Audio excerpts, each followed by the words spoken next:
और आज इनकी मन की बातें और आज राजनीतिक दलों में क्या चल रहा है।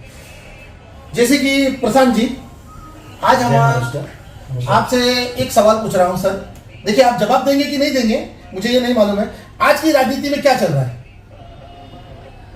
आज की राजनीति में सब लोग बोल रहे हैं कि बाबा आज की राजनीति जो खराब चल रही है, खराब क्यों चल रही है? क्योंकि उनके जो नेता है उन्होंने राजनीति खराब कर दी है।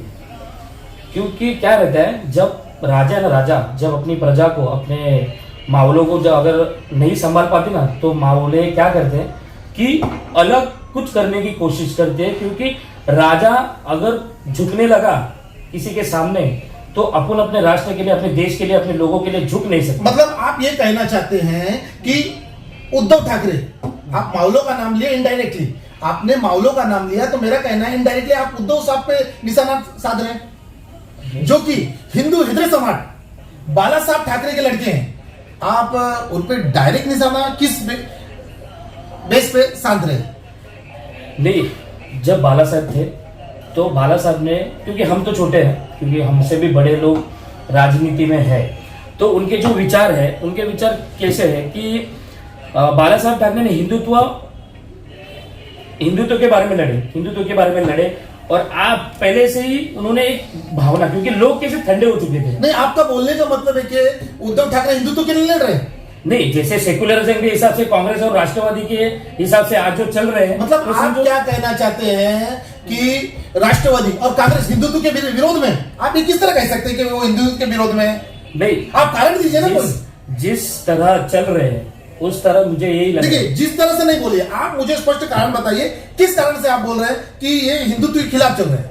एक उदाहरण दीजिए। जब उद्धव ठाकरे जो बोल रहा है कि औरंगजेब अपने ये मिट्टी के लिए लड़ा, तो ये कौन सा हिंदुत्व है? अच्छा, मतलब आपने जो कुछ दिन पहले उद्धव साहब का भाषण था उस बेस पे बोल रहे हैं। अच्छा, मतलब आपके हिसाब से एकनाथ शिंदे सही कर रहे हैं? आपको नहीं लग रहा कि एकनाथ शिंदे थोड़ा गलत है? जिस थाली में खाया उसी थाली में छेद किया। नहीं, क्यों? लोगों का हक है, संविधान ने सबको हक दिया है कि कुछ अभी देखो, अभी संविधान की बात हो रही है। जब मैं संविधान की बात कर रहा हूँ कि हर किसी को लड़ने की जरूरत है, तो हर कोई लड़ सकता है, हर कोई अलग कुछ कर सकता है। अगर मेरी सोच तुमसे नहीं मिल रही है तो मैं कुछ नया कर सकता हूँ, ये मुझे संविधान ने हक दिया। मतलब देखिए, और ये परंपरा जो मेरी बात सुनो, आप मेरी बात सुनो, क्या है, अभी हम्बीर राव पिक्चर आया, फिल्म जब प्रवीण तरडी जी ने बनाई, उसमें जैसे जो सच था वो दिखाया। जैसे कैसे है कि अगर उनकी बहन रहते हुए भी उनके जो मावले थे वो बोल रहे थे कि संभाजी महाराज में हमारे महाराज कौन है? राजाराम महाराज, बराबर है। अगर उनके ही बेटे है ना, अगर राजाराम महाराज है, तो लेकिन जो चलने वाला है, जो चला सकता है, जिसके पास कैपेसिटी है, अभी फिलहाल एकनाथ शिंदे जी है जो हिंदुत्व के, उनका बयान सही है और वो जो कर रहे हैं, मुझे ऐसा लग रहा है कि वो सही जा रहे, सही ट्रैक पे चले। क्योंकि उद्धव साहब जी को मैं गलत किसको नहीं बोल सकता, लेकिन उनको जो ट्रैक में चलना चाहिए वो आज एकनाथ शिंदे जी कर रहे।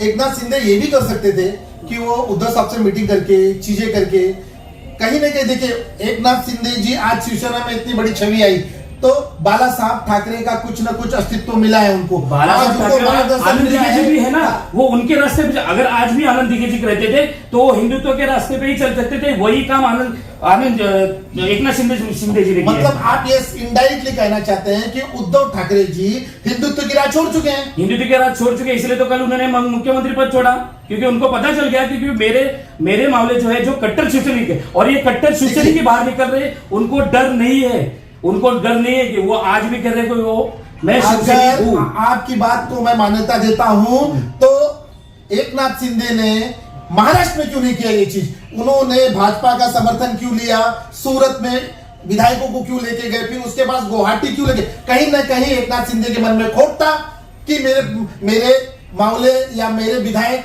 सूरत पे रहेंगे तो तोड़ लिए जाएंगे, या गुवाहाटी जाएंगे तो सेफ रहेंगे। कहीं ना कहीं ये भी एक राजनीति देखी गई है। कहीं न कहीं एकनाथ शिंदे के मन में डर था, इसीलिए वो बाहर से राजनीति कर रहे हैं। ऐसा कुछ नहीं है। अगर एकनाथ शिंदे जी को अगर करना रहता था, जो कैसा रहता है, कभी कभी कुछ चीजें ना दूर रह के करी जा सकती, नजदीक रह के कोई काम नहीं होता। अगर कुछ करना है तो शांत रह के ही करना चाहिए। लोगों ने मीडिया ने ना इस बात का है ना बहुत ये बड़ा कर दिया है। वैसे भी देखिए, आज उद्धव साहब को क्या पता है, अगर एक पक्ष के लीडर को अगर ये सारी चीजें नहीं समझती है तो वो जो अपना मामला है, जो अपना कार्यकर्ता है, जो अपना पदाधिकारी, वो समझा सकता है, वही समझने की कोशिश करे। जब एकनाथ शिंदे जी को लगा कि बाबा ये सब गलत हो रहा है, तो उसने क्या गलत किया? कुछ नहीं गलत किया। और वो बड़े लेवल पे नेता है, एकनाथ शिंदे जी को करना है, उन्होंने कर के दिखाया और आगे दिखा रहे। और रही बात शिवसेना और बीजेपी की, शिवसेना किसकी है? शिवसेना शिवसेना की है, बीजेपी बीजेपी की है, लेकिन इन दोनों का मोटिवेशन एक ही है, जो हिंदुत्व। देखिए कैसा है, हिंदुत्व की राह पे तो आज की तारीख में राज ठाकरे भी चल रहे हैं, हिंदुत्व की राह पे बाला साहब भी चल रहे थे। बाला साहब को लोगों ने हिंदू हृदय सम्राट ऐसा ही नहीं घोषित किया था, उन्होंने लोगों के मन दिल हर जगह जगह बनाई थी। इसलिए तो मैंने आपको उदाहरण दिया ना हम्बीराव का, जब राजाराम महाराज को, जो छोटे हैं, जिसको कुछ नहीं आ रहा है, जिसने कुछ पढ़ाई नहीं किया है, जो दूसरे क्षेत्र में है, उसको अभी फिलहाल रुकाओ ना। जब संभाजी महाराज इतने बड़े टैलेंटेड इंसान थे कि जो लड़ाई का क्षेत्र था, जो शास्त्र से लेकर शस्त्र तक जानते थे, उसको देना चाहिए। और ये हम्बीराव ने सही किया।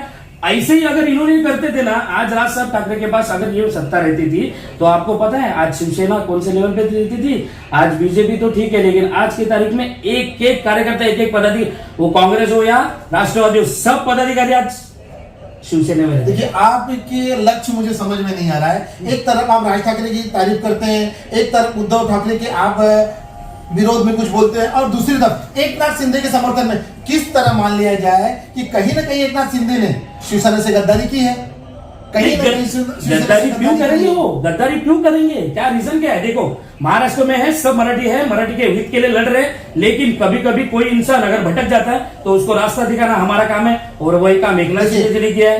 परसों रात तक मुझे जहां तक मालूम है 10 बजे 22 विधायक थे इनके पास, एकनाथ शिंदे के। और फिर 2 विधायक गए, फिर 1 विधायक गया, फिर उसके बाद 2, रात को 26 हो गए। 26 विधायकों को लेके वो गुवाहाटी निकले थे। उसके बाद 4 विधायक आए, फिर 2 विधायक, एक इस तरह से करके अब आज की तारीख में, अब थोड़ी देर पहले की ये बातें हैं कि उनके पास 47 विधायक है।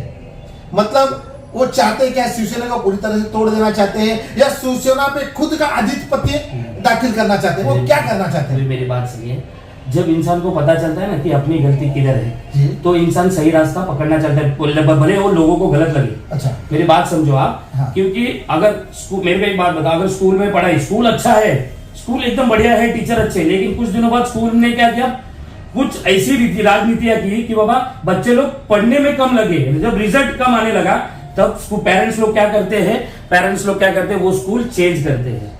और स्कूल चेंज करना जरूरी है, क्योंकि अगर मुझे वो स्कूल में, भले मुझे वो स्कूल से पढ़ाया गया और वो स्कूल से मुझे आज अच्छी पढ़ाई नहीं मिल रही है, तो मुझे पता है कि मेरे बच्चे को कहां डालना है और कहां नहीं डालना है। तो यही सेम है राजनीति में। उसको अच्छा लग रहा है, उनको ऐसा लग रहा है कि अगर मुझे अच्छा चलना है, मुझे बाला साहब ठाकरे, बीजेपी और शिवसेना एक साथ करके आज तक बाला साहब ठाकरे लड़े, बराबर है। अच्छा, बाला साहब ठाकरे जाने के बाद ये सब क्यों हुआ? मैं आपसे एक सवाल पूछना चाहता हूँ। चलिए मान लीजिए एकनाथ शिंदे ने शिवसेना पे अपना आधिपत्य दाखिल कर दिया, वो अध्यक्ष भी बन गए, उसके सही किया, चीजें बन गई। हाँ। ये बताइए अगला मुख्यमंत्री फडणवीस होंगे कि एकनाथ शिंदे होंगे? देखो वो महाराष्ट्र के, वो उनकी पार्टी डिसाइड करेगी, और वो राजनीति लोग तैयार करेंगे कि किसको मुख्यमंत्री बनना चाहिए। ये मैं और आप डिसीजन नहीं करते, ये पूरी जनता डिसाइड करेगी कि किसको क्या करना है, किसको मुख्यमंत्री। और देखो अगर मुख्यमंत्री, अगर देवेंद्र फडणवीस, हर किसी को क्या रहता है, हर बोलते हैं ना, हर फैमिली में से कोई नहीं आना चाहिए। मैं क्या बोलता हूँ, हर किसी को चांस मिलना चाहिए। अगर देवेंद्र फडणवीस बन चुके हैं तो और किसी को,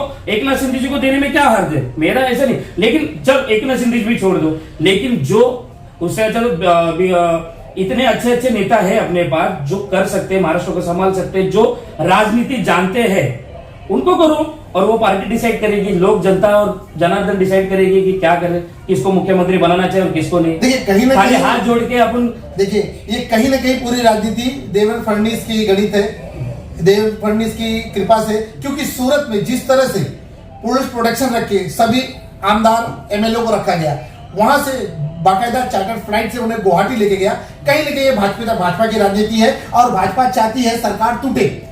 चलिए नेक्स्ट टाइम फिर कभी हम आपसे मिलेंगे, इसी बात पे मैं आपको फिर मौका दूंगा, और यही स्वार्थ रहेगा, यही चीज रहेगी। कहीं ऐसा मजाक ना हो जाए जिस तरह भाजपा और राष्ट्रवादी की सरकार बनी थी 4 दिन के लिए।